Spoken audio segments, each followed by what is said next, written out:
Charles Leclerc was once seen as Ferrari's golden boy. He was one of the youngest Ferrari promotions of all time, and he proved his worth by beating four-time world champion Sebastian Vettel in his debut season. But with Ferrari's success, tensions have been building between Leclerc and his teammate Carlos Sainz. Why isn't Carlos Sainz listening to Ferrari's instructions? And which staff refused to attend the team's podium celebrations? Stick around to find out everything that's gone wrong at Ferrari and why the garage is divided. Off to the races. To kick off 2022, Leclerc won 2 of the first 3 races, up against the reigning world champion Max Verstappen. This signaled good things ahead for Ferrari. They had the full package, a car that was quick, stable, and reliable, plus a great driver pairing. And to make things even sweeter, Red Bull were having reliability problems. Complications with their fuel system meant that Verstappen was forced to retire in Bahrain and Australia. Life was good for Ferrari fans, and it was looking like that 15-year championship drought would finally be coming to an end. But then Red Bull bounced back, and for an outfit that has matured by competing with the dominant Mercedes team, Red Bull have been more than equipped to deal with Ferrari. Verstappen won 5 of the next 6 races, and has barely put a foot wrong. Meanwhile, Charles Leclerc has watched his championship hopes slip away from him. He made a costly mistake at the Emilia-Romagna Grand Prix, and could only manage P6. Then, 2 races later, he was leading the Spanish Grand Prix comfortably before suffering a turbo failure. At 24 years old, Leclerc has been one of the most promising drivers of the next generation. He won the GP3 Series and the Formula 2 Championship before signing with Alfa Romeo in 2018. And after just 1 season, Ferrari knew they had their man. But he's run into the same issues that Sebastian Vettel and Kimi Räikkönen have had with the team. Miscommunication, strategic blunders, and internal division are destroying Ferrari's team from the inside out. Monaco madness. Let's start with Monaco. It's Leclerc's home race, but he's never had much luck there. He retired there in 2018 and 2019. And after winning pole position last year, he couldn't even start the race because he put his Ferrari into the wall at the end of qualifying. But 2022 has been his best opportunity yet. Once again, he put his car in pole position. And as for that home race curse, Leclerc took care of that by crashing at the circuit a couple of weeks earlier at an exhibition event. The stage was set. With Monaco being the hardest track to overtake on, it was a fairly straightforward task for Leclerc, and everything was going according to plan until lap 17. That's when Ferrari came under pressure. They needed to pit their drivers at least once, and the pit window was open. Leclerc followed second place Sergio Perez into the pits for his first stop, switching for intermediate tires. But then, just a few laps later, Leclerc was again called into the pits behind his teammate Sainz. Leclerc's engineer actually tried to cancel the call while he was entering the pit lane, but it was too late. Leclerc was furious at his team. He yelled over the radio and demanded answers, but Ferrari had nothing for him. He was punished for obeying the team's orders and didn't even finish the race on the podium. All his work that weekend was relegated to P4. After the race, Leclerc couldn't hide his feelings. He said, "Let down is not the word. Some mistakes can happen, but there have been too many mistakes today. We can't do that, especially in the moment we're in now, when we are extremely strong." Traffic. The good news for Ferrari in Monaco is that Carlos Sainz's race was much smoother. By the checkered flag, Sainz was up 1 position into P2. But what got a lot of attention was the fact that Sainz disagreed with his team's instructions to pit over the radio. It turned out to be the right call, but Leclerc was punished for obeying the team. In the Italian newspaper Corriere della Sera, journalist Giorgio Teruzzi had no sympathy for Sainz. He wrote, "The fact is that Carlos was not racing to win, but to protect Leclerc. He smelled the opportunity he's always been waiting for. He wanted to dare. He thought he should have won."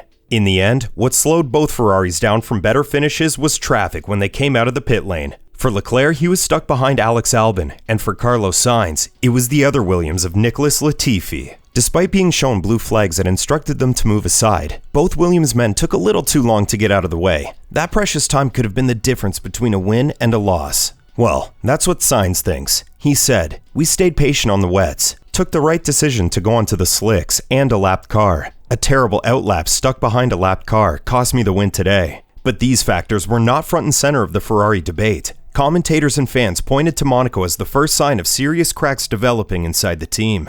British split. Tension between teammates normally pops up when there are race wins within grasp. That's why between Monaco and Britain, Ferrari were pretty quiet. They had a double retirement and some mixed results, so not much to fight over. But if the Monaco Grand Prix was a crack at Ferrari HQ, then the British Grand Prix was an earthquake. The first start was red flagged after a horrific crash with Alfa Romeo's Guan Yu Zhou. and then restarted nearly an hour later. Sainz, who was the pole position sitter, was quickly passed by Verstappen, but after, the Red Bull hit some debris and dropped out of contention for the win. Early in the race, Leclerc was flying behind Sainz and asked the team to order him aside to stop Lewis Hamilton from closing the gap. They eventually did give the green light, but Hamilton was then within touching distance. A bigger controversy came later though. Leclerc was leading the race when Esteban Ocon's Alpine broke down on the start-finish straight and triggered a safety car. That was the signal for most cars to pit for fresher and quicker soft compound tires, but Leclerc was ordered to stay out. Then, during the safety car period, Sainz was directly behind Leclerc. His engineer asked him to leave 10 car lengths between them to give his teammates some breathing room,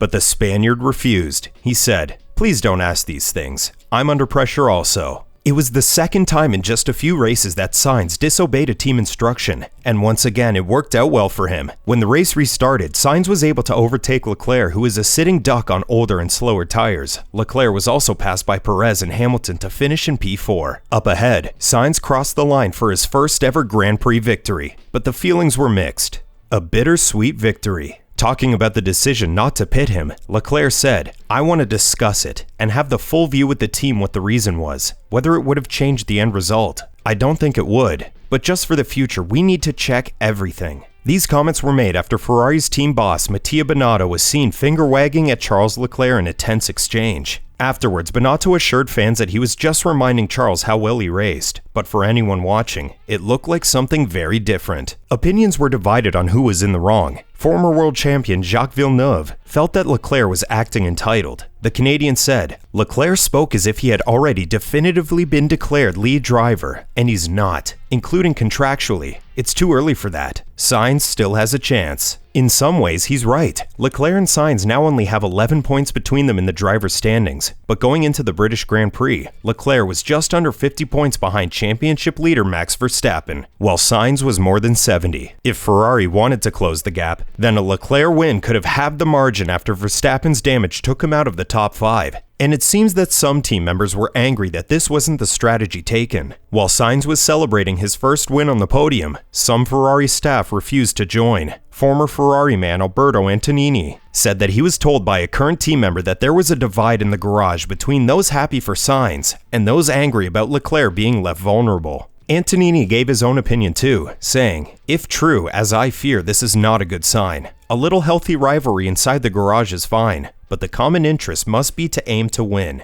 The future ahead. Ferrari already have their hands full trying to keep up with Red Bull's relentless development at bay. On top of that, budget concerns and an incoming technical regulation that could penalize them for porpoising are enough to make Mattia Binotto's head spin. The last thing he needs is an ugly rivalry between his two drivers, but time and time again, green teams are compromised by their internal issues. In 2007, when Lewis Hamilton first joined McLaren, his bitter season-long feud with teammate Fernando Alonso cost them the championship, which they lost to Ferrari's Kimi Räikkönen. At Mercedes in 2016, it was a similar story. Nico Rosberg and Lewis Hamilton went tit for tat all year long, but luckily their Mercedes was so far ahead of the competition that their closest rival was still more than 100 points away. Still though, they took points away from the team when they famously collided in Spain.